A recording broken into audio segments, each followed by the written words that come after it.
Rabbi Akiva. He was 40 years old. He didn't know any Torah. But Rachel, his wife, saw tremendous potential in this very special man. One day, walking down the street, he saw how water was dripping on a big stone. And over time, these little droplets of water actually formed a hole and pierced and went through the stone.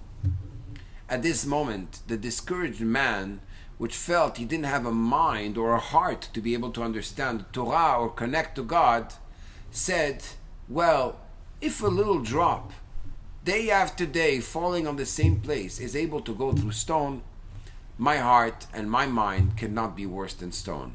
If I make my effort consistently, but in little quantities, I will go very far. And eventually, he became the great Rabbi Akiva, which the whole Talmud is according to Rabbi Akiva. Become your Rabbi Akiva today. One step at a time, connect to God and make that transformation.